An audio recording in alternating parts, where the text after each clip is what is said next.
ನಾನು ತೀರ್ಮಾನ ಮಾಡಿನ ಅಧ್ಯಕ್ಷರೇ, ಮುಂದಿನ ಸಲ ಅಧಿವೇಶನಕ್ಕೆ ನಾನು ಬರ್ತೀನಿ. ಸರ್ಕಾರದ ಅಕಾಮಡೇಷನ್ ನಾನು ತಗಂಗಿಲ್ಲ, ಸರ್ಕಾರದ ಒಂದು ಕಪ್ ಕಾಫಿನೂ ನಾನು ಕುಡಿಯಂಗಿಲ್ಲ. ನಂದು ನಾನು ಬರ್ತೀನಿ, ನಂದು ನಾನು ಇರ್ತೀನಿ, ನಂದು ನಾನು ಉಂಡು ಕೇವಲ ಮಾತಾಡಿ ಹೋಗ್ತೀನಿ. ಯಾಕಂದ್ರೆ ಇಲ್ಲಿ ಏನು ಆಗಂಗಿಲ್ಲ ಅಂತ ಗೊತ್ತಾಗಿದೆ ಅಧ್ಯಕ್ಷರೇ ನನಗೆ. ಇವತ್ತು ಸರ್ಕಾರ ಈ ಕಡೆ ಬಂದವರು ಇವ್ರ ಮೇಲೆ ದೋಷಣೆ ಮಾಡ್ತಾರ, ಈ ಕಡೆ ಕುಂತವ್ರು ಇವ್ರ ಮೇಲೆ ದೋಷಣೆ ಮಾಡ್ತಾರ. ಈ ಕಡೆ ಕುಂತವ್ರು ಕೆಲಸ ಮಾಡಿಲ್ಲ ಅಂತ ತಿಳ್ಕೊಂಡೆ ಅವ್ರನ್ನ ಆ ಕಡೆ ಕಳ್ಸಿ. ನೀವೇನ್ ಮಾಡಿರಿ ಅಂತ ಇವ್ರಿಗೆ ಕೇಳ್ತಾರೆ, ಇವ್ರು ಕೇಳೋದು ಅವ್ರು ಕೇಳೋದ್ರಾಗೆ 10 ದಿನ ಹೋಗ್ತದ. ಧೋರಣೆಗಳು ಇದೇ ತರ ಆದ್ರೆ ಮುಂದೆ ನಾವು ಓಟ್ ಕೇಳಕ್ ಹೋದಾಗ ಜನ ನಮ್ಮನ್ನು ಸೂಟಿಟ್ಟು ಬಂದೂಕಿಟ್ಟು ಹೊಡಿತಾರೆ ಅಧ್ಯಕ್ಷರೇ. ದಯಮಾಡಿದ್ರೆಲ್ಲ ತಿಳ್ಕೋಬೇಕಾಗ್ತದೆ. ನಿಮ್ ಊರಿಗೆ ಅದು ಮಾಡ್ತೀವಿ, ನಿಮ್ ತಾಂಡಕ್ಕೆ ಇದು ಮಾಡ್ತೀವಿ, ನಿಮ್ ಗ್ರಾಮಕ್ಕೆ ಇದು ಮಾಡ್ತೀವಿ ಅಂತ ತಿಳ್ಕೊಂಡು ನಾವೇನು ಮಾಡಕ್ ಆಗ್ಲಾರ್ದ ಪರಿಸ್ಥಿತಿಗೆ ಇವತ್ತು ಇಲ್ಲಿ ಬಂದು ನಿಂತಿರ್ತಕ್ಕಂಥದ್ದಿದೆ. ಈ ಮೂಗಿಗೆ ತುಪ್ಪ ಹಚ್ಚಿ ಅನ್ಕೋತ ನಾಲಿಗಳಿಂದ ಹತ್ತಂಗಿಲ್ಲ ಅಧ್ಯಕ್ಷರೇ. ಜನಕ್ಕೆ ಏನೇನೋ ಕನಸುಗಳು ಹೇಳಿ ಬಂದೀವಿ ನಾವು. ಯಾತಕ್ಕಾಗಿ ಸತ್ರು 8 ದಿನ ಆಯ್ತು ಇವತ್ತಿಗೆ. ಈ ಕಡೆಯವರಿಗೂ ಹೇಳ್ತೀನಿ, ಈ ಕಡೆಯವರಿಗೂ ಹೇಳ್ತೀನಿ ಅಧ್ಯಕ್ಷರೇ, ಕೇಳಕ್ ಯಾರು ಇಲ್ಲ. ನನ್ನ ಜಿಲ್ಲೆಯಲ್ಲಿ 127 ಹುಟ್ಟಿರ್ತಕ್ಕಂಥ ಮಕ್ಕಳು 24 ತಾಸಿನಾಗ ಸತ್ತಿರ್ತಕ್ಕಂಥದ್ದಿದೆ ಅಧ್ಯಕ್ಷರೇ. ನಮ್ಮ ಭಾಗದಾಗ ರೈತರಿಗೆ ಒಂದು 10 ತಾಸು 3 ಫೇಸ್ ಕರೆಂಟ್ ಕೊಟ್ರೆ ಅಧ್ಯಕ್ಷರೇ, ಸರ್ಕಾರದಾಗ ಇರ್ತಕ್ಕಂಥವ್ರು ಭಾಗದಾಗ ಫೋಟೋ ಹಾಕ್ತಾರೆ ಅಧ್ಯಕ್ಷರೇ. ಯಾರು ಮಾಡಿರ್ತಾರ ಅಂತವ್ರಿಗೆ ಗುಂಡಿಟ್ಟು ಹೊಡಿಬೇಕು ಅಧ್ಯಕ್ಷರೇ. ಯಾಕಂತಂದ್ರೆ ಮುಂದೆ ಇಂಥ ಘಟನೆಗಳು ಆಗ್ಬಾರ್ದಂದ್ರೆ ಈ ತರದ ನಿರ್ಧಾರಗಳು ಆಗ್ಬೇಕಾಗುತ್ತೆ. ಮಾತಾಡಿದ್ರೆ ಮಾತಾಡ್ತೀನಿ, ಬೇಡ ಮಾತಾಡ್ರಿ, ಬರ್ರಿ. ಸಬ್ಜೆಕ್ಟ್ಗೆ ಬರ್ತಾ ಇದ್ದೆ, ಆಯ್ತು ಹೇಳ್ರಿ. ನಾನು ಅನೇಕ ವಿಷಯಗಳನ್ನ ಉತ್ತರ ಕರ್ನಾಟಕದ ಬಗ್ಗೆ ಚರ್ಚೆ ಮಾಡಿದೆ. ಚರ್ಚೆ ಮಾಡಿದ ಮೇಲೆ ಟಿವಿ ಮಾಧ್ಯಮದವರು ಸೋಷಿಯಲ್ ಮೀಡಿಯಾದಾಗ ನನ್ನ ಕಾನ್ಸ್ಟಿಟ್ಯೂನ್ಸಿದಾಗ ಶರಣಗೌಡ ಭಾರಿ ಮಾತಾಡಿದಂತ ತಿಳ್ಕೊಂಡು 1 ದಿನ ಅಡ್ವರ್ಟೈಸ್ ತಗೊಂಡೆ ಅಧ್ಯಕ್ಷರೇ. ಆದ್ರೆ ಇವತ್ತಿಗೂ ಅದಕ್ಕೆ ಯಾವುದೂ ಪರಿಹಾರ ಸಿಕ್ಕಿಲ್ಲ ಅಧ್ಯಕ್ಷರೇ. ಹಾಗಾಗಿ ನಿಮ್ಗ ಧನ್ಯವಾದಗಳನ್ನ ಹೇಳಲ್ಲ ಅಧ್ಯಕ್ಷರೇ. ಅಧ್ಯಕ್ಷರೇ, ನಮ್ಮ ಪರಿಸ್ಥಿತಿ ಇವತ್ತು ಈ ಭಾಗದಾಗ ಯಾಕ ಅಧಿವೇಶನ ಮಾಡ್ತದಂಬುದು ಮೊದಲು ಸರ್ಕಾರ ನಮ್ಗೆ ಉತ್ತರ ಕೊಡ್ಬೇಕಾಗ್ತದೆ. ಈ ಮೂಗಿಗೆ ತುಪ್ಪ ಹಚ್ಚಿ ಅನ್ಕೋತ ನಾಲಿಗಳಿಂದ ಹತ್ತಂಗಿಲ್ಲ ಅಧ್ಯಕ್ಷರೇ. ಈ ಕೆಲಸನೇ ಅನ್ಕೋತಂದ್ರೆ ಇವತ್ತು ಎಲ್ಲ ಅಧ್ಯಕ್ಷರೇ ದಯಮಾಡಿ ಅಧ್ಯಕ್ಷರೇ ಸಬ್ಜೆಕ್ಟೇ ಮಾತಾಡ್ತೀನಿ. ಇವತ್ತು ಸರ್ಕಾರಕ್ಕೆ ಅನುದಾನ ಕೇಳಂಗಿಲ್ಲ, ನಮ್ ಜಿಲ್ಲೆಗೆ ಅನುದಾನ ಕೇಳಂಗಿಲ್ಲ, ನನ್ನ ಕ್ಷೇತ್ರಕ್ಕೆ ಅನುದಾನ ಕೇಳಂಗಿಲ್ಲ. ನನ್ನ ಭಾಗದಾಗ ಇರ್ತಕ್ಕಂಥ ಪರಿಸ್ಥಿತಿಗಳನ್ನ ಮಾತ್ರ ಹೇಳ್ತೀನಿ. ಅಲ್ಲಿಗೆ ಬರ್ತಾ ಇದ್ದೀನಿ. ದಯಮಾಡಿ ಅಧ್ಯಕ್ಷ ಸಬ್ಜೆಕ್ಟ್ ಮಾತಾಡಂದ್ರೆ ಮಾತಾಡ್ತೀನಿ, ಬೇಡ ಅಂದ್ರೆ ಕೂಡ್ತೀನಿ ಅಧ್ಯಕ್ಷ. ನೇರವಾಗಿ ಸಬ್ಜೆಕ್ಟ್ ಬರ್ರಿ. ಸಬ್ಜೆಕ್ಟ್ಗೆ ಬರ್ತಾ ಇದ್ದೀನಿ ಅಧ್ಯಕ್ಷರೇ, ಸಬ್ಜೆಕ್ಟ್ಗೆ ಬರ್ತಾ ಇದೆ. ಬರ್ರಿ ಬರ್ರಿ, ಮಾತಾಡಂದ್ರೆ ಮಾತಾಡ್ತೀನಿ, ಬೇಡ ಮಾತಾಡ್ರಿ. ಸಬ್ಜೆಕ್ಟ್ ಬರ್ರಿ, ಸಬ್ಜೆಕ್ಟ್ಗೆ ಬರ್ತಾ ಇದೆ. ಆಯ್ತು ಹೇಳ್ರಿ. ಹಾಗಾಗಿ ಇವತ್ತು ನಮ್ಮ ಭಾಗದಲ್ಲಿ ಉತ್ತರ ಕರ್ನಾಟಕದ ಚರ್ಚೆ ಅಂತ ತಿಳ್ಕೊಂಡು ಹೇಳಿ ನಾವೆಲ್ಲ ಕ್ಷೇತ್ರದ ಜನ ಸಾವಿರಾರು ಅವರ ದುಃಖ ಭಾವನೆಗಳನ್ನ ನಮಗೆ ತಂದು ಕೊಡ್ತಾರ. ನಾವಿಲ್ಲಿ ಬಂದು ಕೇಳ್ಬೇಕು. 8 ದಿನ ಆಯ್ತು ಅಧ್ಯಕ್ಷರು, ಇವತ್ತಿಗೂ ನಾನು ಇನ್ನೂ ಒಂದು ಚರ್ಚೆ ಮಾಡಲಿಲ್ಲ. ಇವತ್ತು ಇಲ್ಲಿ ಚರ್ಚೆ ಮಾಡಿರ್ತಕ್ಕಂಥದ್ದು ಎಷ್ಟು ಕಾರ್ಯರೂಪಕ್ಕೆ ಬರುತ್ತೆ ಅದರ ದಯಮಾಡಿ ಇದು ಸದನ ಮುಗಿದ ಮೇಲೆ ಆದ್ರೂ ಸರ್ಕಾರ ಇದ್ರ ಬಗ್ಗೆ ಗಂಭೀರವಾಗಿ ಚರ್ಚೆ ಮಾಡಬೇಕಾಗುತ್ತೆ. ನಾನು ಒಂದನ್ನು ಅಧ್ಯಕ್ಷರೇ ತೀರ್ಮಾನ ಮಾಡಿರ್ತಕ್ಕಂಥದ್ದಿದೆ. ಮುಂದಿನ ಅಧಿವೇಶನದಲ್ಲಿ ಉತ್ತರ ಕರ್ನಾಟಕದವ್ರು 91 ಜನ ಇದ್ದೀವಿ. 91 ಜನನೇ ಇಲ್ಲಿ ಕೂತಿಲ್ಲ ಚರ್ಚೆಗೆ. 41 ಜನ ಕಲ್ಯಾಣ ಕರ್ನಾಟಕದ ಪುಣ್ಯಾತ್ಮರು ಬಂದಿವಿ, 50 ಜನ ಕಿತ್ತೂರು ಕರ್ನಾಟಕದ ಪುಣ್ಯಾತ್ಮರು ಬಂದಿವಿ. 90 ಜನನು ನಾವಿಲ್ಲ ಚರ್ಚೆಗೆ. ಹಾಗಾಗಿ ಅಧ್ಯಕ್ಷರೇ, ಮುಂದಿನ ಸಲ ಅಧಿವೇಶನದಲ್ಲಿ ಸರ್ಕಾರ 20-25 ಕೋಟಿ ಅಂತ ಹೇಳ್ತಾ ಇದೆ. ನಾನು ತೀರ್ಮಾನ ಮಾಡಿನ ಅಧ್ಯಕ್ಷರೇ, ಮುಂದಿನ ಸಲ ಅಧಿವೇಶನಕ್ಕೆ ನಾನು ಬರ್ತೀನಿ. ಸರ್ಕಾರದ ಅಕಾಮಡೇಷನ್ ನಾನು ತಗಂಗಿಲ್ಲ, ಸರ್ಕಾರದ ಒಂದು ಕಪ್ ಕಾಫಿನೂ ನಾನು ಕುಡಿಯಂಗಿಲ್ಲ. ನಂದು ನಾನು ಬರ್ತೀನಿ, ನಂದು ನಾನು ಇರ್ತೀನಿ, ನಂದು ನಾನು ಉಂಡು ಕೇವಲ ಮಾತಾಡಿ ಹೋಗ್ತೀನಿ. ಯಾಕಂದ್ರೆ ಇಲ್ಲಿ ಏನು ಆಗಂಗಿಲ್ಲ ಅಂತ ಗೊತ್ತಾಗಿದೆ ಅಧ್ಯಕ್ಷರೇ ನನಗೆ. ಮೊದಲು ಬಾರಿ ಶಾಸಕರಾಗಿ ಆಯ್ಕೆ ಆಗಿ ಬಂದೀವಿ ಅಧ್ಯಕ್ಷರೇ. ಜನಕ್ಕೆ ಏನೇನೋ ಕನಸುಗಳು ಹೇಳಿ ಬಂದೀವಿ ನಾವು. ನಿಮ್ ಊರಿಗೆ ಅದು ಮಾಡ್ತೀವಿ, ನಿಮ್ ತಾಂಡಕ್ಕೆ ಇದು ಮಾಡ್ತೀವಿ, ನಿಮ್ ಗ್ರಾಮಕ್ಕೆ ಇದು ಮಾಡ್ತೀವಿ ಅಂತ ತಿಳ್ಕೊಂಡು ನಾವೇನು ಮಾಡಕ್ ಆಗ್ಲಾರ್ದ ಪರಿಸ್ಥಿತಿಗೆ ಇವತ್ತು ಇಲ್ಲಿ ಬಂದು ನಿಂತಿರ್ತಕ್ಕಂಥದ್ದಿದೆ.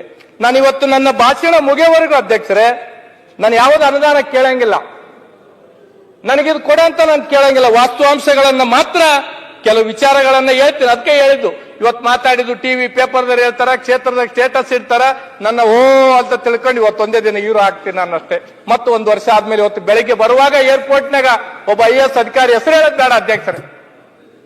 ಬೆಂಗಳೂರಿನಿಂದ ಬೆಳಗಾವಕ್ಕೆ ಬರುವಾಗ ಒಬ್ಬ IAS ಅಧಿಕಾರಿ ಅಭಿ 1 ಸಾಲ್ ತಕ हम इधर आते हैं अभी 5 दिन रहते ಅಂತ ತಿಳ್ಕೊಂಡು ಹೇಳಿದ್ರು ಅಧ್ಯಕ್ಷರು. ಇದು ನಮ್ಮ ಪರಿಸ್ಥಿತಿ ಅಧ್ಯಕ್ಷರೇ, ಇದು ನಮ್ಮ ಪರಿಸ್ಥಿತಿ. ಬೆಳಿಗ್ಗೆ ನಾನು ನೆನ್ಪತ್ತಂದ್ರೆ ಆ ಫ್ಲೈಟ್ನಾಗ ಬರುವಾಗ ಏನ್ಪತ್ತಂದ್ರೆ ಕಣ್ಣೀರಿಡೋದು ಒಂದೇ ಇತ್ತು. ನನ್ನ ಪಕ್ಕದಾಗ ಅನೇಕ ಸಚಿವರು ಶಾಸಕರು ಕೂತಿದ್ರು. ಅವ IAS ಅಧಿಕಾರಿ ಹೇಳ್ತಾರ ಅಗಲೇ ಸಾಲ ಆತೆ ಅಭಿ ಕ್ಯಾ ಸಾಲ ನೈ ಆತೆ ಇದಾರ ಅಂದ್ರೆ ಏನ್ ಅರ್ಥ ಇದು? ಇಲ್ಲೆಲ್ಲ ಹೇಳ್ತಾರೆ ಅಧ್ಯಕ್ಷರೇ, ಬೆಳಗಾವಿ ಸೆಷನ್ ಶಾಸಕರು ಸಚಿವರ ಆತಿಥ್ಯ ಹೆಸರಲ್ಲಿ ಅಧಿಕಾರಿಗಳಿಂದ ಹಣ ಉಸುಲಿ ದಂಧೆ. ನಾನು ಹೇಳ್ತೀನಿ ಅಷ್ಟೇ ಅಧ್ಯಕ್ಷರು, ಬೇರೆ ಏನು ಮಾತಾಡಂಗಿಲ್ಲ. ಬಹಳ ಜನ ಶಾಸಕರು ಸಚಿವರು ಶಾಸಕರೆಲ್ಲ ಹೇಳ್ತಿದ್ರು ನಮಗೆ ಉದ್ಯೋಗ ಬೇಕು. ನನಗಿಲ್ಲೊಬ್ರು ಮಂಗಳೂರಿನ ಒಬ್ಬ ಶಾಸಕರು ಸ್ನೇಹಿತ ಮಿತ್ರರು ಹೇಳಿದ್ರು, ಶರಣಗೌಡ ನಿಂಬಲ್ಲಿಂದ ಎಷ್ಟೋ ಜನ ಶಾಸಕರು ಸಚಿವರು ಮಂತ್ರಿಗಳಾಗಿ ನಿಮ್ಮ ಕ್ಷೇತ್ರದಿಂದ ಡೆಲ್ಲಿ ತನ ಓದೋರು ಏನ್ಪತ್ತಾರೆ, ಬೇರೆ ಬೇರೆ ರಾಜ್ಯದಾಗ ಬೇರೆ ಬೇರೆ ದೇಶದಾಗ ಫ್ಯಾಕ್ಟರಿಗಳು ಮಾಡ್ಯಾರ. ಅದಕ್ಕೆ ನೀವು ಹಿಂದುಳಿದ್ರು ನಿಮ್ ಭಾಗದಾಗಿರ್ತಕ್ಕಂಥ ಶ್ರೀಮಂತರು ಸಚಿವರು ಶಾಸಕರು ನೀವೇ ಹೇಳಿ ಕೈಗಾರಿಕೆಗಳು ಮಾಡ್ಕೊಂಡ್ರೆ ನಂಬಲ್ಲಿ ಯಾರು ನೀವು ದುಡಿಯೋದು ಬರೋದು ಬೇಕಾಗಿಲ್ಲ ಅಂತ ಹೇಳಿದ್ರು. ಸತ್ಯವಾದ ಮಾತು ಅಧ್ಯಕ್ಷರೇ ಇದು. ಇವತ್ತು ಇಡೀ ಕಲ್ಯಾಣ ಕರ್ನಾಟಕದಾಗ, ಉತ್ತರ ಕರ್ನಾಟಕದಾಗ ಎಲ್ಲಾ ಕಡೆನೂ ಫ್ಯಾಕ್ಟರಿಗಳು ಕೊಟ್ಟರು. ಕೈಗಾರಿಕಾ ಸಚಿವರು MB ಪಾಟೀಲ್ ಅವರು ಇಲ್ಲ, ಕೇವಲ ಯಾದಗಿರಿಗೆ ಒಂದೇ ಯಾವ ಕೈಗಾರಿಕೆಗಳು ಕೊಟ್ಟಿಲ್ಲ. ನನ್ನ ಮೇಲೆ ದ್ವೇಷನೋ ಅಥವಾ ಏನ್ಪತ್ತಂದ್ರೆ ಜಿಲ್ಲೆ ಮೇಲೆ ದ್ವೇಷನೋ ಗೊತ್ತಿಲ್ಲ ಅಧ್ಯಕ್ಷರು. 3 ವರ್ಷದಲ್ಲಿ 2079 ಬಾಣಂತಿಯರ ಸಾವು ಬಗ್ಗೆ 8 ದಿನ ಆಯ್ತು ಅಧ್ಯಕ್ಷರೇ ಸದನದಲ್ಲಿ. ಸರ್ಕಾರ ಇನ್ನೂ ಕಮಿಷನ್ ಮಾಡಿದೆ, ನಾವು ಆಯೋಗ ಮಾಡಿವೆ ಅಂತ ತಿಳ್ಕೊಂಡು ಹೇಳ್ತಾರ. ಸತ್ರ 5 ಜನ ತಾಯಂದ್ರು, ಇನ್ನೂ ಆಯೋಗ ರಚನೆ ಮಾಡ್ತಾರಂತ, ಇನ್ನು ಎನ್ಕ್ವೈರಿ ಮಾಡ್ತಾರಂತ. 5 ಜನ ಸತ್ತ ಮೇಲೆ ಇನ್ನೆಷ್ಟು ಜನ ಸತ್ತ ಮೇಲೆ ಆಯೋಗ ಮಾಡ್ತಾರ ಅಧ್ಯಕ್ಷರೇ? ಯಾತಕ್ಕಾಗಿ ಸತ್ರು? 8 ದಿನ ಆಯ್ತು ಇವತ್ತಿಗೆ. ಈ ಕಡೆಯವರಿಗೂ ಹೇಳ್ತೀನಿ, ಈ ಕಡೆಯವರಿಗೂ ಹೇಳ್ತೀನಿ ಅಧ್ಯಕ್ಷರೇ, ಕೇಳಕ್ ಯಾರು ಇಲ್ಲ. ಆಡಳಿತ ಪಕ್ಷದಾಗೂ ಇಲ್ಲ, ವಿರೋಧ ಪಕ್ಷದಾಗಿಲ್ಲ. ಇದು ನನ್ನ ಪರಿಸ್ಥಿತಿ, ನನ್ನ ಭಾಷಣದ ಪರಿಸ್ಥಿತಿ ಅಧ್ಯಕ್ಷರು. ಈ ಸತ್ತಿರ್ತಕ್ಕಂಥ ತಾಯಂದ್ರಿಗೆ ಪರಿಹಾರ ಘೋಷಣೆ ಮಾಡಿದ್ರು ಅಧ್ಯಕ್ಷರೇ. ಇವ್ರಿಗೆ ಹುಟ್ಟಿರ್ತಕ್ಕಂಥ ಮಕ್ಕಳ ಪರಿಸ್ಥಿತಿ ಏನು ಅಧ್ಯಕ್ಷರೇ? ಯಾತಕ್ಕಾಗಿದಾಯ್ತು? ಕೇವಲ ಸರ್ಕಾರ ತಗಬಾರ್ದಾಗಿರ್ತಕ್ಕಂಥ ಮೆಡಿಸಿನ್ಗಳು ತಗೊಂಡು ಇವತ್ತು ತಾಯಂದಿರು ಸತ್ತಿರ್ತಕ್ಕಂಥದ್ದು. ಇದು ಎಂತಂದ್ರೆ ಅವರ ಶಾಪ ನಮಗೆ ತಗಲುತ್ತೆ ಅಧ್ಯಕ್ಷರೇ. ನಾವು ಇದೇ ತರ ಏನಾದ್ರೂ ಮುಂದಿನ ಪೀಳಿಗೆಗೆ ಇದೇ ತರದ್ದು ನಾವೇನ್ಪಂತಂದ್ರೆ ಉತ್ತರ ಕರ್ನಾಟಕದ ಬಗ್ಗೆ ಸರ್ಕಾರಗಳು ಈ ತರದ್ದು ಎಲ್ಲ ಸರ್ಕಾರಗಳು ಅಧ್ಯಕ್ಷರೇ ಧೋರಣೆಗಳು ಇದೇ ತರ ಆದ್ರೆ ಮುಂದೆ ನಾವು ಓಟ್ ಕೇಳಕ್ ಹೋದಾಗ ಜನ ನಮ್ಮನ್ನು ಸೂಟಿಟ್ಟು ಬಂದೂಕಿಟ್ಟು ಹೊಡಿತಾರೆ ಅಧ್ಯಕ್ಷರೇ. ದಯಮಾಡಿದನ್ನೆಲ್ಲ ತಿಳ್ಕೋಬೇಕಾಗ್ತದೆ. ನಾವು ಕೇವಲ ಬರೀ ಚುನಾವಣೆಗಳು ಬಂದಾಗ ಭಾಷಣ ಮಾಡ್ಕೊಂಡು ನಾವೇನೋ ಮಾಡ್ತೀವಂತ ತಿಳ್ಕೊಂಡು ಹೇಳಿ ಕಳಿಸಿದ್ರೆ ಜನ ಒಪ್ಪಲ್ಲ ಅಧ್ಯಕ್ಷರೇ. ಇವತ್ತು ಸರ್ಕಾರ ಈ ಕಡೆ ಬಂದವರು ಇವ್ರ ಮೇಲೆ ದೋಷಣೆ ಮಾಡ್ತಾರ, ಈ ಕಡೆ ಕುಂತವ್ರು ಇವ್ರ ಮೇಲೆ ದೋಷಣೆ ಮಾಡ್ತಾರ. ಈ ಕಡೆ ಕುಂತವ್ರು ಕೆಲಸ ಮಾಡಿಲ್ಲ ಅಂತ ತಿಳ್ಕೊಂಡೆ ಅವ್ರನ್ನ ಆ ಕಡೆ ಕಳಿಸಿ ನೀವೇನ್ ಮಾಡಿರ ಅಂತ ಇವ್ರಿಗೆ ಕೇಳ್ತಾರೆ. ಇವ್ರು ಕೇಳೋದು ಅವ್ರು ಕೇಳೋದ್ರಾಗೆ 10 ದಿನ ಹೋಗ್ತದ, ಮತ್ತೆ ನಾವು ಬೆಂಗಳೂರಿಗೆ ಹೋಗ್ತೀವಿ. ಇದು ನಮ್ಮ ಪರಿಸ್ಥಿತಿ ಅಧ್ಯಕ್ಷರೇ.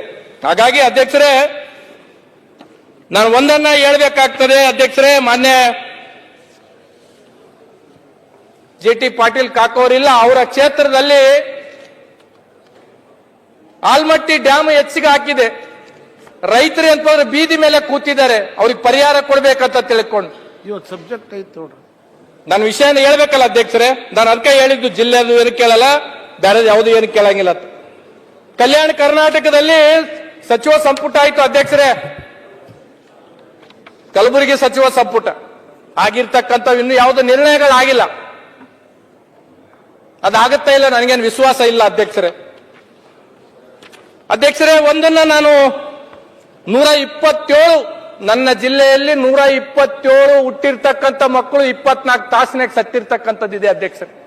ಯಾದಗಿರಿ ಜಿಲ್ಲೆಯಲ್ಲಿ 127 ಕಂದಮ್ಮಗಳು ಸತ್ತಿದೆ. ಆ ಎಲ್ಲ ಸತ್ತಿರ್ತಕ್ಕಂಥವ್ರೆಲ್ಲರೂ ಬಡವ್ರ ಮಕ್ಕಳೇ. ಮೊನ್ನೆ KDP ಸಭೆಯಲ್ಲಿ ನಾನು ಪ್ರಸ್ತಾವನೆ ಮಾಡಿದಾಗ ಆ ಬಡವರು ಎಲ್ಲರೂ ಏನಂತಂದ್ರೆ 6 ತಿಂಗಳ 7 ತಿಂಗಳ ಗರ್ಭಿಣಿ ಇರೋರು ಎಲ್ಲರೂ ಸರ್ಕಾರ ದವಾಖಾನೆಗೆ ಬರ್ತಾರೆ. ಸರ್ಕಾರಿ ದವಾಖಾನೆಗೆ ಬಂದ್ರು ಸರ್ಕಾರಿ ದವಾಖಾನೆ ಹೆಂಗ್ ಸಾಯ್ತಾರೆ ಅಧ್ಯಕ್ಷರೇ? ಇದಕ್ಕೆ ಯಾರು ಕಾರಣ? ಇದ್ರದ್ದು ಏನಾದ್ರೂ ನಾವು ಪ್ರಸ್ತಾಪ ಮಾಡಿದ್ರೆ ಉಸ್ತುವಾರಿ ಸಚಿವರು ನೀನು ಹೋಗಿಗೆ ಅಧಿವೇಶನದಲ್ಲಿ ಮಾತಾಡತ್ತಾರೆ. ಈ ಅಧಿವೇಶನ 2 ವಾರ ಟೂರ್ ಅಷ್ಟೇ. ಇಲ್ಲಿ ಯಾವುದು ಪರಿಹಾರ ಸಿಗಲ್ಲ ಅಂತ ಗೊತ್ತಿದೆ ನನಗೆ. ನಾವು ಮಾತಾಡ್ಲೇಬೇಕಾಗಿದೆ ಅಷ್ಟೇ. ಮಾತಾಡಿಲ್ಲ ಅಂತಂದ್ರೆ ಕ್ಷೇತ್ರದಾಗ ಜನ ಉತ್ತರ ಕರ್ನಾಟಕದ ಬಗ್ಗೆ ನೀನು ಮಾತಾಡ್ಲಿಲ್ಲಪ್ಪ ಅಂತ ತಿಳ್ಕೊಂಡು ನಮಗ್ ಕೇಳ್ತಾರ. 127 ಜನ ಕಂದ ಮಗಳು ಸತ್ತಿದೆ ಯಾದಗಿರಿ ಜಿಲ್ಲೆಯಲ್ಲಿ ಅಧ್ಯಕ್ಷರೇ. ಏನು ಕ್ರಮ ಆಗಿಲ್ಲ. ಇನ್ನು ಎಷ್ಟು ಜನ ಸಾಯ್ತಾರೋ ಗೊತ್ತಿಲ್ಲ. ಅವ್ರು ಸಾಯೋರು ಯಾರು ಶ್ರೀಮಂತರಲ್ಲ ಅಧ್ಯಕ್ಷರೇ, ಎಲ್ಲರೂ ಬಡವರು ಮಕ್ಕಳೇ. ಹಾಗಾಗಿ ಅಧ್ಯಕ್ಷರೇ, ನಾನು ಒಂದನ್ನು ತಮ್ಮಲ್ಲಿ ಮನವಿ ಮಾಡ್ತಕ್ಕಂಥದ್ದು ಇಷ್ಟೇ ಅಧ್ಯಕ್ಷರೇ, ಅನೇಕ ವಿಷಯಗಳನ್ನ ನಮ್ಮ ಭಾಗದಿಂದ ಅನೇಕ ವಿಷಯಗಳನ್ನ ನಾವು ಚರ್ಚೆ ಮಾಡ್ತೀವಿ. ತಮ್ಮ ಮುಖಾಂತರ ನಾನು ಸರ್ಕಾರಕ್ಕೆ ಆಗ್ರಹ ಪಡಿಸ್ತೀನಿ, ಮನವಿ ಮಾಡಲ್ಲ ಅಧ್ಯಕ್ಷರೇ. ಇಲ್ಲಿ ಯಾವ್ಯಾವ ಚರ್ಚೆಗಳಾಗಿದೆ, ಎಷ್ಟು ಇಂಪ್ಲಿಮೆಂಟೇಷನ್ ಆಗಿದೆ, ಇವತ್ತು ಬೇರೆ ಬೇರೆ ಭಾಗಕ್ಕೆ 4 ವಿಭಾಗಗಳಿದೆ ರಾಜ್ಯದಲ್ಲಿ. ಯಾವ ಭಾಗಕ್ಕೆ ಎಷ್ಟು PHCಗಳಿದೆ, ನಮ್ಮ ಭಾಗಕ್ಕೆ ಎಷ್ಟು PHC ಇದೆ, ಆ ಭಾಗಕ್ಕೆ ಎಷ್ಟು ಶಾಲೆಗಳಿದೆ, ನಮ್ಮ ಭಾಗಕ್ಕೆ ಎಷ್ಟು ಶಾಲೆ ಇದೆ. ಇದನ್ನ ಒಂದು ಸಲ ಚರ್ಚೆ ಆಗ್ಬೇಕು ಅಧ್ಯಕ್ಷರೇ. ಇದಕ್ಕೆ ದಯಮಾಡಿ ನಾನು ಮನವಿ ಮಾಡ್ತಕ್ಕಂಥದ್ದು ಇಷ್ಟೇ. ಕಲ್ಯಾಣ ಕರ್ನಾಟಕದ ಬಗ್ಗೆ ಬಹಳ ಜನ ಮಾತಾಡಿದ್ರು ಅಧ್ಯಕ್ಷರೇ. ನಾನು ಒಂದನ್ನೇ ಹೇಳ್ತಕ್ಕಂಥದ್ದು, ಕಲ್ಯಾಣ ಕರ್ನಾಟಕದಲ್ಲಿ ಬೇರೆ ಬೇರೆ ಜಿಲ್ಲೆಗಳು, ಕೊಪ್ಪಳ ಏರ್ಪೋರ್ಟ್ ಇರ್ಬೋದು, ಬೀದರ್ ಏರ್ಪೋರ್ಟ್ಗೆ ಈ ತರದ ಅನೇಕ ಅನುದಾನಗಳನ್ನ ಅಕಾಮಿಡೇಷನ್ ಮಾಡಿ ಕೊಟ್ಟಿದ್ದಾರೆ. ನಾನು ಆಗ್ರಹ ಪಡಿಸ್ತಕ್ಕಂಥದ್ದು ಇಷ್ಟೇ, ಯಾದಗಿರಿ ಜಿಲ್ಲೆಗೆ ಯೂನಿವರ್ಸಿಟಿ ಇಲ್ಲ. ನಾನು ಕಳೆದ ಅಧಿವೇಶನದಲ್ಲಿಯೂ ಮಾತಾಡಿದೆ. ಕಲ್ಯಾಣ ಕರ್ನಾಟಕದಿಂದ 40-50 ಕೋಟಿ ರೂಪಾಯಿ ಕೊಡ್ತಾರ ಇಲ್ಲ ಗೊತ್ತಿಲ್ಲ, ಕೊಟ್ರೆ ಒಂದಿಷ್ಟು ಯಾದಗಿರಿ ಜಿಲ್ಲೆಗೆ ಒಂದು ಯೂನಿವರ್ಸಿಟಿ ಮಾಡಕ್ಕೆ ಸಾಧ್ಯ ಆಗುತ್ತೆ. ಯಾಕಂದ್ರೆ ನಮ್ಮ ಜಿಲ್ಲೆಯಲ್ಲಿ ಯೂನಿವರ್ಸಿಟಿ ಇಲ್ಲ. ಶಿಕ್ಷಣದ ಗುಣಮಟ್ಟ ಪ್ರತಿ ಸಲ ಹೇಳ್ತಿರ್ತೀವಿ, ನಾವು ಲಾಸ್ಟ್ ಅಲ್ಲಿ ಇರ್ತೀವಿ, ಆರೋಗ್ಯ ಗುಣಮಟ್ಟದಲ್ಲಿ ಲಾಸ್ಟ್ ಅಲ್ಲಿ ಇರ್ತೀವಿ. ಆ ಕಾರಣಕ್ಕ ನಾನು ಹೇಳಿರ್ತಕ್ಕಂಥದ್ದು ಅಧ್ಯಕ್ಷರೇ. ಒಂದನ್ನ ನಾನು ಹೇಳ್ತಕ್ಕಂಥದ್ದು ಅಧ್ಯಕ್ಷರೇ, ಚರ್ಚೆಗಳು ಏನೇ ಆದ್ರೂ ಸಹ ಬಹಳ ಜನ ಕುಡಿಯ ನೀರು ಹೇಳಿದ್ರು, ಬೇರೆ ಬೇರೆ ರೀತಿಯಲ್ಲಿ ಕೈಗಳಿಗೆ ಕೆಲಸ ಇಲ್ಲ ಅಂತ ತಿಳ್ಕೊಂಡು ಹೇಳಿರ್ತಕ್ಕಂಥದ್ದು ಇದೆ. ನಮ್ಮ ಭಾಗದಲ್ಲಿ ಅತಿ ಹೆಚ್ಚು ರೈತರು ಆತ್ಮಹತ್ಯೆ ಮಾಡ್ಕೊಳ್ತಕ್ಕಂಥದ್ದು. ಆತ್ಮಹತ್ಯೆ ಯಾಕೆ ಮಾಡ್ಕೊತಾ ಇದ್ದಾರೆ ರೈತರು? ಮನಪ್ಪಣ್ಣವ್ರು ಹೇಳಿದ್ರು, ನಮ್ಮ ಶಾಸಕರು, ಯಾದಗಿರಿ ಶಾಸಕರು ಕುಡಿಯ ನೀರಿಂದು ಕರೆಂಟ್ ಎಂದು ಹೇಳಿದ್ರು. ನಾವು ಸರ್ಕಾರಗಳು ರೈತರಿಗೆ 10 ತಾಸು ಕರೆಂಟ್ ಕೊಡಕ್ ಆಗ್ತಾ ಇಲ್ಲ. ಕಳೆದ ಸಲ ನಮ್ಮ ತಂದೆಯವರು ಇರುವಾಗ ಸರ್ಕಾರಕ್ಕೆ 10 ತಾಸು ಕರೆಂಟ್ 3 ಫೇಸ್. ನಮ್ಮ ಭಾಗದಾಗ ರೈತರಿಗೆ ಒಂದು 10 ತಾಸು 3 ಫೇಸ್ ಕರೆಂಟ್ ಕೊಟ್ರೆ ಅಧ್ಯಕ್ಷರೇ, ಸರ್ಕಾರದಾಗ ಇರ್ತಕ್ಕಂಥವ್ರ ಭಾಗದಾಗ ಫೋಟೋ ಹಾಕ್ತಾರೆ ಅಧ್ಯಕ್ಷರೇ. ಇದನ್ನ ನಾವು ಮಾಡಕ್ ಆಗಿಲ್ಲ ಅಧ್ಯಕ್ಷರೇ. ನಮ್ಮ ಭಾಗದಾಗ ಏನ್ಪತ್ತಂದ್ರೆ ರೈತರು, ನಮ್ಮಲ್ಲಿ ಯಾರು ದೊಡ್ಡ ದೊಡ್ಡ ರೈತರು ಯಾರಿಲ್ಲ ಅಧ್ಯಕ್ಷರೇ, ಎಲ್ಲ ಸಣ್ಣ ರೈತರೇ ಇರ್ತಕ್ಕಂಥವ್ರು ಇದ್ದಾರೆ. 1 ಎಕರೆ 2 ಎಕರೆ ಬೋರ್ವೆಲ್ಗಳ ಮೇಲೆ ಅವರ ಜೀವನವನ್ನ ಅವಲಂಬಿತ ಇರ್ತಕ್ಕಂಥ ರೈತರು ಇದ್ದಾರೆ. ಅವರಿಗಾಗಿ ಸರ್ಕಾರ ಒಂದು 10 ತಾಸು ನೀವೇನೋ ಗ್ಯಾರಂಟಿಗಳು ಕೊಡ್ತೀರಿ, ಕೊಡ್ರಿ, ನಂದೇನು ಅಭ್ಯಂತರ ಇಲ್ಲ. ಅದು ಎಷ್ಟು ಜನಕ್ಕೆ ಮುಟ್ಟಿದ ಗೊತ್ತಿಲ್ಲ. ಆದ್ರೆ ಎಲ್ಲರಿಗೂ ಮುಟ್ಟಿದೆ. ನಾನು ಹೇಳ್ತಕ್ಕಂಥದ್ದು ನಮ್ಮ ಭಾಗದ ಉತ್ತರ ಕರ್ನಾಟಕದಾಗಿರ್ಬೋದು, ಕಲ್ಯಾಣ ಕರ್ನಾಟಕದ ಭಾಗದಾಗ ಅತಿ ಬಡವ ಕುಟುಂಬಗಳು ಇರ್ತಕ್ಕಂಥದ್ದು. ಒಂದು 10 ತಾಸು ಕರೆಂಟ್ ಏನಾದ್ರೂ ಕೊಟ್ಟರೆ ಖಂಡಿತವಾಗಿಯೂ ಸರ್ಕಾರಕ್ಕ ಆ ಜನ ಏನ್ಪಡ್ತಾರೆ ಯಾವತ್ತು ನೆನ್ಪಿಡ್ತಕ್ಕಂಥ ಕೆಲಸ ಆಗ್ತದೆ ಅನ್ನೋದು ನಂದೊಂದು ಮನವಿದೆ ಅಧ್ಯಕ್ಷರೇ. ನಾನು ಅಧ್ಯಕ್ಷರಲ್ಲಿ ದಯಮಾಡಿ ಮನವಿ ಮಾಡ್ತಕ್ಕಂಥದ್ದು ಇಷ್ಟೇ. ಇವತ್ತು ಯಾವುದು ನಾನು ಕೇಳಲ್ಲ ಅಧ್ಯಕ್ಷರೇ. ನಾನು ಒಂದನ ಇನ್ಸಿಡೆಂಟ್ ಅನ್ನ ಒಂದು ನೆನಪು ಮಾಡ್ಕೋಬೇಕಾಗುತ್ತೆ. ಕಲಬುರಗಿ ಜಿಲ್ಲೆಯಲ್ಲಿ ಯಡ್ರಾಮಿ ಅಂತ ತಿಳ್ಕೊಂಡು ಒಂದು ಯುವತಿ, ಲಂಬಾಣಿ ಜಾತಿಯ ಒಂದು ಯುವತಿಗೆ ರೇಪ್ ಆಗಿದೆ ಅಧ್ಯಕ್ಷರೇ. ನಾನು ಅದಕ್ಕೆ ಬಹಳ ತೀವ್ರ ಸಂತಾಪವನ್ನು ಸೂಚಿಸ್ತೀನಿ. ಇಂಥ ಘಟನೆಗಳು ರಾಜ್ಯದಲ್ಲಿ ಆಗ್ಬಾರ್ದು. ಯಾರು ಮಾಡಿರ್ತಾರ ಅಂತವ್ರಿಗೆ ಗುಂಡಿಟ್ಟು ಹೊಡಿಬೇಕು ಅಧ್ಯಕ್ಷರೇ. ಯಾಕಂತಂದ್ರೆ ಮುಂದೆ ಇಂಥ ಘಟನೆಗಳು ಆಗ್ಬಾರ್ದಂದ್ರೆ ಈ ತರದ ನಿರ್ಧಾರಗಳು ಆಗ್ಬೇಕಾಗುತ್ತೆ.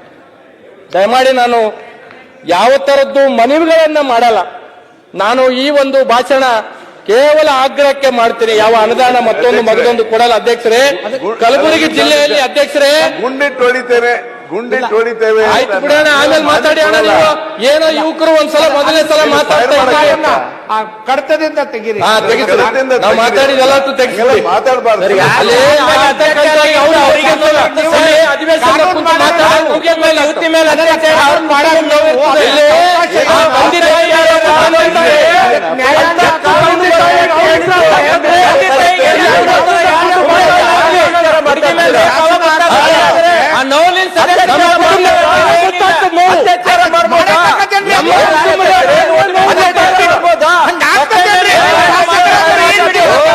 ತೆಗಿಸಿ.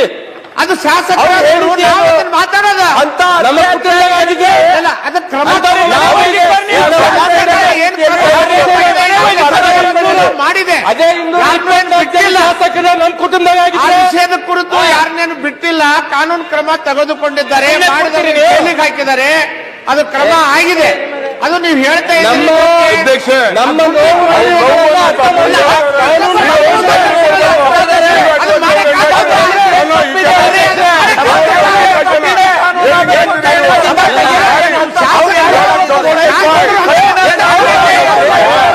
ಅಲ್ಲ, ಅವ್ರು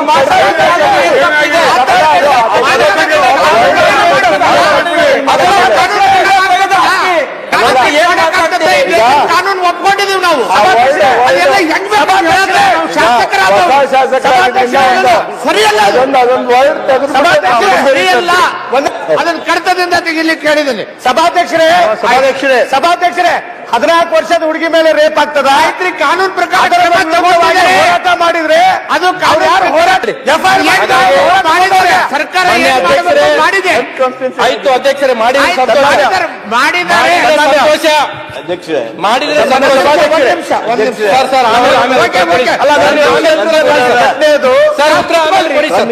ಸೂಕ್ತ ಕ್ರಮವನ್ನು ತಗೊಂಡಿದ್ದೀವಿ. ಆಯ್ತು, ಧನ್ಯವಾದ ಶಾಸಕರೇ. ಸರ್ ನಾನು ಸರ್ಕಾರ ಕ್ರಮ ತಗೊಂಡಿಲ್ಲ ಅಂತ ಹೇಳಿಲ್ಲ. ಹೇಳಿದ್ದಾರೆ. ನಾನು ಸರ್ಕಾರ ಕ್ರಮ ತಗೊಂಡಿಲ್ಲ ಅಂತ ಹೇಳಿಲ್ಲ. ಅಂತವರಿಗೆ ಕಠಿಣವಾದ ಶಿಕ್ಷೆ ಆಗ್ಬೇಕು ಅಂತ ಹೇಳಿದ್ರು. ಲಾ ಮಿನಿಸ್ಟರ್ ಎದ್ದಿದ್ದಾರೆ ಮಾತಾಡ್ತಾರೆ. ಅಧ್ಯಕ್ಷರೇ ಸರ್ ಇಂಥ ವಿಷಯ ರಾಜ್ಯದಲ್ಲಿ ಎಲ್ಲೇ ಆದ್ರೂ ಕೂಡ ಆತರ ಮಾಡಿ ಅಂತ ಸದಸ್ಯರು ಹೇಳಿದ್ದಾರೆ. ಅಧ್ಯಕ್ಷರೇ ಈ ವಿಷಯ ಎಲ್ಲೇ ಆದ್ರೂ ನೀವು ಶಾಸಕರಾದ ಕಾನೂನು ತಗೊಂಡ್ ಬನ್ನಿ ಅಂತ ಹೇಳ್ತಾ ಇರೋದು ಸದಸ್ಯರು. ಅದನ್ನ ಗಮನದಲ್ಲಿ ಕಾನೂನು ಕ್ರಮ ತಗೊಳ್ಳಕ್ಕಾಗ್ತದಾ? ಚಟ್ಟದಿಂದ ತೆಗೀರಿ. ಸರ್ಕಾರ ನೋಡ್ರಿ, ಗುಂಡಿಟ್ಟು ಹೊಡೀರಿ, ಅದು ಇದು ಅಲ್ಲ, ಅದು ಆಗದು. ಈ ದೇಶದ ಕಾನೂನನ್ನ ಗೌರವಿಸ್ತೇವೆ ನಾವೆಲ್ಲ. ಕಾನೂನು ಪ್ರಕಾರ ನಾವೇ ಕಾನೂನು ಮಾಡೋರು. ಅದನ್ನ ಹೆಂಗ್ ಬೇಕಂತ ಹೇಳಕ್ಕಾಗತ್ತಾ? ಅವ್ರು ಏನ್ ತಪ್ಪು ಹೇಳಿದ್ದಾರೆ? ಏನ್ ತಪ್ಪು ಹೇಳಿದ್ದಾರೆ? ಏನ್ ತಪ್ಪು ಹೇಳಿದ್ದಾರೆ?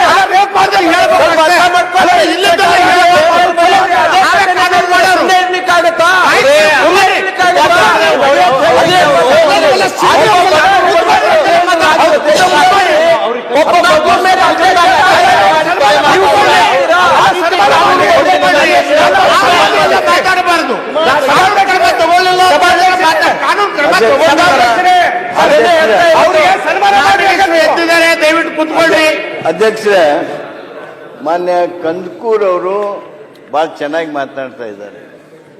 ಉತ್ತರ ಕರ್ನಾಟಕದ ಸಮಸ್ಯೆಗಳನ್ನು ಒಂದೊಂದು ಎತ್ತಾ ಇದ್ದಾರೆ. ಏತನ್ಮಧ್ಯೆ ಇದೊಂದು ವಿಷಯವನ್ನು ಎತ್ಕೊಂಡ್ರು. ಅವರು ಹೇಳೋದ್ರೊಳಗೆ ಇಷ್ಟು ನಾವು ವಾದ ವಿವಾದ ಚರ್ಚೆ ಅಥವಾ ನೀವು ಹಂಗ್ಯಾಕೆ ಹೇಳಿದ್ರಿ ಹಿಂಗ್ಯಾಕೆ ಹೇಳಿದ್ರಿ ಅನ್ನುವಂಥದ್ದು ಅಥವಾ ಅದನ್ನು ಬಿಡಬೇಕಾ ಅಂತೇಳಿ ನೇಮರಾಜ್ ನಾಯಕರು ಹೇಳೋದು ಸರಿಯಾದದಲ್ಲ. ಅದು ಅವರ ಆಕ್ರೋಶ ಅಷ್ಟೇ, ಅದಕ್ಕಿಂತ ಹೆಚ್ಚು ಅದಕ್ಕೆ ಅರ್ಥೈಸಲೂಬಾರದು. ನಾನು ಇಷ್ಟೇ ಈ ಸಂದರ್ಭದಲ್ಲಿ ಹೇಳೋದಕ್ಕೆ ಬಯಸ್ತೀನಿ. ಅಂಥ ಘಟನೆಗಳಾದ್ರೆ ಕಠಿಣವಾಗಿರ್ತಕ್ಕಂಥ ಕ್ರಮ ಆಗ್ಬೇಕು ಅನ್ನೋದೇ ಅವ್ರ ಉದ್ದೇಶ ಅಂತ ನಾನು ತಿಳ್ಕೊಂಡಿದ್ದೀನಿ. ಅಷ್ಟಕ್ಕೆ ಮುಗಿಸ್ಬಿಡೋಣ. ಓಕೆ, ಕಾನೂನು ಸಚಿವರಿಗೆ ಧನ್ಯವಾದಗಳು. ಇನ್ನು ಒಂದು ವಿಷಯನ್ನ ಹೇಳಿ ಅಧ್ಯಕ್ಷರೇ ನನ್ನ ಮಾತುಗಳನ್ನ ಮುಗಿಸ್ತೀನಿ. ಕಳೆದ ಬೆಳಗಾವಿ ಅಧಿವೇಶನದಲ್ಲಿ ಎಲ್ಲಾ ಜಿಲ್ಲೆಗೂ ಏರ್ಪೋರ್ಟ್ಗಳಿಗೆ ಹೆಸರಿಟ್ಟರು ಅಧ್ಯಕ್ಷರೇ. ಬೆಳಗಾವಿ, ಹುಬ್ಳಿ, ಬಿಜಾಪುರ ಇನ್ನೂ ಸ್ಟಾರ್ಟ್ ಆಗಿಲ್ಲ, ಹೆಸರಿಟ್ಬಿಟ್ರು. ಕಲಬುರಗಿ ಸ್ಟಾರ್ಟ್ ಆಗಿ ಬಹಳ ವರ್ಷ ಆಯ್ತು, ಹೆಸರಿಟ್ಟಿಲ್ಲ. ಹಾಗಾಗಿ ಇದೊಂದು ಆಗ್ರಹ. ಯಾಕಂದ್ರೆ ಆ ಭಾಗದ ಪುಣ್ಯಾತ್ಮ ಜೋಡಿ ಶರಣಬಸವೇಶ್ವರ ಹೆಸರು ಇಡಬೇಕು ಕಲಬುರಗಿ ಏರ್ಪೋರ್ಟ್ಗೆ ಅಂತ ತಿಳ್ಕೊಂಡು ಹೇಳ್ತಾ ನಾನು ಕೊಟ್ಟದಕ್ಕೆ ಮತ್ತೊಮ್ಮೆ ನಾನು ಧನ್ಯವಾದಗಳು ಹೇಳಂಗಿಲ್ಲ ಅಧ್ಯಕ್ಷರೇ. ಮುಂದಿನ ಅಧಿವೇಶನದಲ್ಲಿ ಸರ್ಕಾರದ ಸೌಲಭ್ಯ ನಾನು ಯಾವುದು ತಗೋಂಗಿಲ್ಲ ಅಂತ ತಿಳ್ಕೊಂಡು ಹೇಳಿ ಇಲ್ಲಿ ಆಗಿರ್ತಕ್ಕಂಥ ಚರ್ಚೆ ಇವತ್ತಿಗೆ ಮಾತ್ರ ಸೀಮಿತ ಅಂತ ತಿಳ್ಕೊಂಡು ನಮಗೆ ಗೊತ್ತಾಗಿದೆ ಅಧ್ಯಕ್ಷರೇ. ಅಲ್ಲಂ ಪ್ರಭುಗಳು. ಅಧ್ಯಕ್ಷರೇ ನನಗೆ ಮಾತನಾಡಲಿಕ್ಕೆ ಅವಕಾಶ ಮಾಡಿಕೊಟ್ಟಿದ್ದ